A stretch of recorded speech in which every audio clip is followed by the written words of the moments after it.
오늘 이사야 36장 말씀은 히스기야 14년, 그러니까 주전 701년을 배경으로 합니다.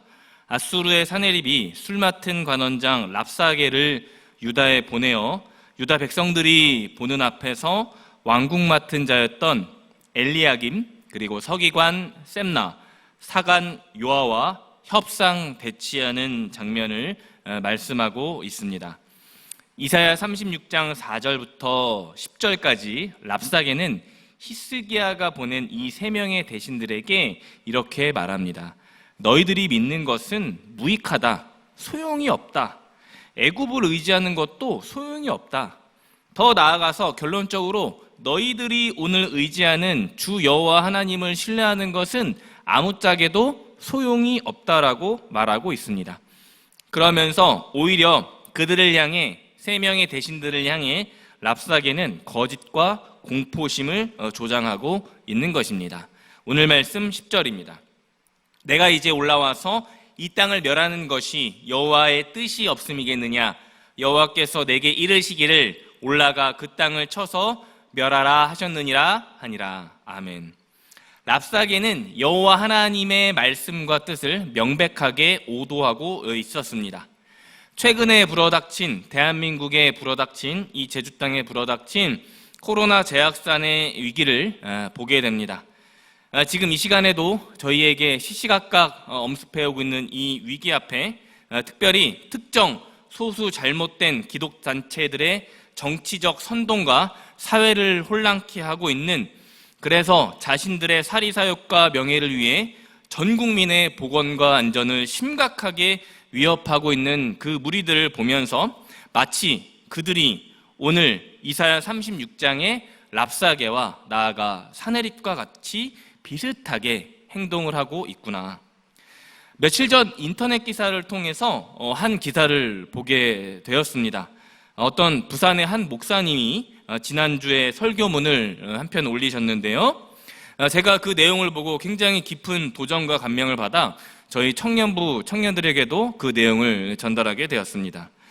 그 설교의 내용은 총 5가지의 요점이 있었습니다.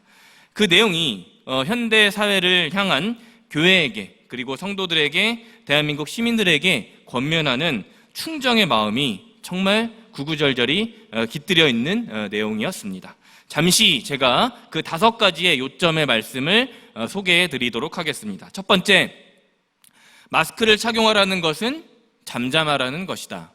두 번째, 손을 자주 씻으라는 것은 마음을 청결하게 하라는 것이다. 세 번째, 사람과 거리 두기를 하라는 것은 자연을 가까이 하라는 것이다. 네 번째, 대면 예배를 금지하라는 것은 언제 어디서나 하나님을 바라보라는 것이다. 마지막 5번째로, 집합을 금지하라는 것은 이 땅에 소외된 자들, 고아와 과부와 나그네들과 함께 연대하라는 것이다.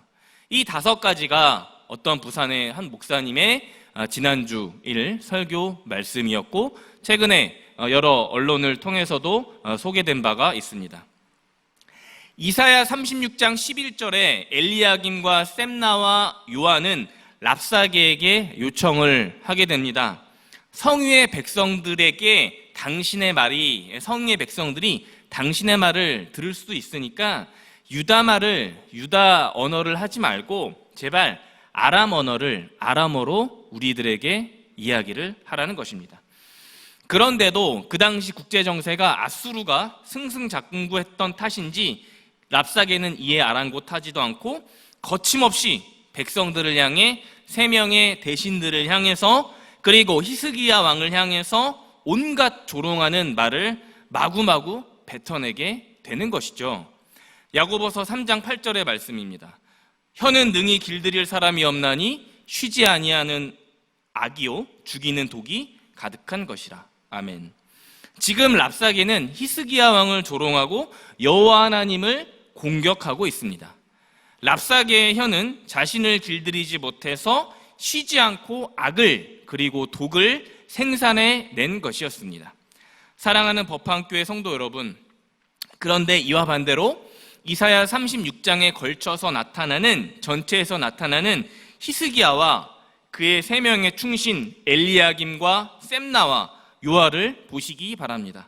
그들이 이 랍사게의 망언에 어떻게 반응하고 있습니까? 오늘 말씀 21절입니다. 그러나 그들이 잠잠하여 한 말도 대답하지 아니하였으니 이는 왕이 그들에게 명령하여 대답하지 말라 하였음이었더라. 아멘. 히스기야는 세 명의 대신들에게 명령했습니다.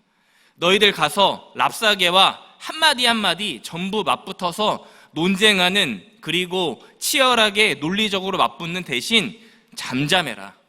한마디의 말도 대답하지 말아라. 지난주 제가 이 자리에서 설교했던 금요일 이사야 30장에 이사야가 선포했던 그 말씀을 히스기야는 어느 곳에서도 듣고 있었고 기억했던 것입니다. 이사야 30장 15절의 말씀입니다. 주 여호와 이스라엘의 거룩하신 이가 이같이 말씀하시되 너희가 돌이켜 조용히 있어야 구원을 얻을 것이요 잠잠하고 신뢰하여야 힘을 얻을 것이거늘. 아멘.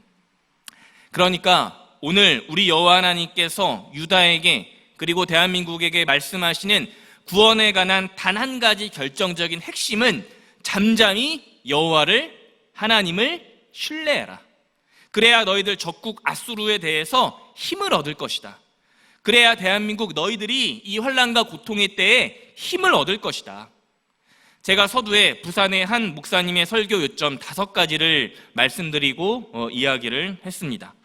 저는 오늘 이사야 36장과 앞서 30장에 적용되는 요점으로 첫 번째, 마스크를 착용하라는 것은 잠잠하라는 그 말씀을 여러분들에게 권면하고자 합니다. 존경하는 법한교회 성도님들, 이 말씀을 모두 기억해 주시기 바랍니다. 이것을 우리 교회와 성도는 하나님의 말씀으로서 잘 헤아려야 할 것입니다. 어떤 세력들과 같이 세상을 향해 쉬지 않는 악과 독을 내뱉는 것이 아니라 오히려 잠잠하며 하나님 한 분만 신뢰하는 것, 그것이 오늘 대한민국과 우리의 교회 그리고 대한민국 시민과 성도들에게 요구되는 것이기 때문입니다. 이제 말씀을 맺겠습니다. 결국 히스기야의 3명의 대신 엘리야김과 셈나와 요한은 랍사게와 사네립의 조롱 앞에서 말하지 말고 잠잠하라는 히스기야 왕의 명령에 더는 참지 못하고 분을 토하게 됩니다. 그래서 2가지 행위를 하게 하는데요. 첫 번째로 옷을 찢고 두 번째로 베옷을 입게 되었습니다. 22절에 3명의 대신들은 자기의 옷을 각자 찢게 됩니다. 그리고 37장 1절에 넘어가서는 히스기야 왕 자신도 자신의 옷을 찢고 베옷을 걸치고 입게 되는 것이죠. 우리말 성경 구약에서는 옷을 찢다라는 말이 이런 말을 뜻하게 됩니다. 내면에서 일어나는 분노와 슬픔을 외형적으로 표현한 것이다. 또한 베옷을 입다라는 말은 나 자신에 대한 겸손과 신분의 낮음을 상징하는 말을 뜻하게 됩니다. 사랑하는 법한교회 모든 성도 여러분, 2020년 8월 28일을 살아가는 우리들은 이 아침 계속되는 경제적 위기와 죽음과 질병의 위협 앞에 서 있습니다.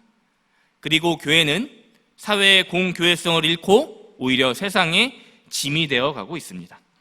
그래서 그 어느 때보다 교회와 성도들, 목회자들과 선교자들에 대한 질타가 엄중하게 높아져 가고 있습니다. 그러면 우리 믿는 성도님들은 어떻게 해야 할까? 이사야가 2700년 전 선포했던 것처럼 히스기야가 말했던 잠잠하라, 그리고 하나님을 신뢰하라, 이 말씀을 기억하고 이 말씀대로 저부터 그리고 우리부터 살아가야 할 것입니다. 이 하나님의 말씀을 살아내려고 분투하는 저와 법한교회의 모든 성도님 되시기를 이 아침 주님의 이름으로 축원합니다. 아멘. 기도하겠습니다. 이르시기를 너희는 가만히 있어 내가 하나님 됨을 알지어다. 내가 문나라 중에서 높임을 받으리라.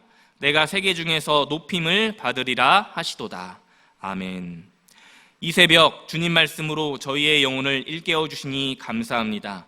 이사야가 충정을 다해 권면함으로 히스기야가 기억했던 하나님의 그 말씀, 그 한 말씀, 잠잠하라, 그리고 하나님을 신뢰하라, 이 말씀을 삶으로 나타낸 엘리야김, 셈나, 요아가 오늘 우리 법화교회 모든 성도님들 되게 하여 주옵소서. 살아 역사하시는 우리 주 예수 그리스도의 이름으로 기도했습니다. 아멘. 아멘.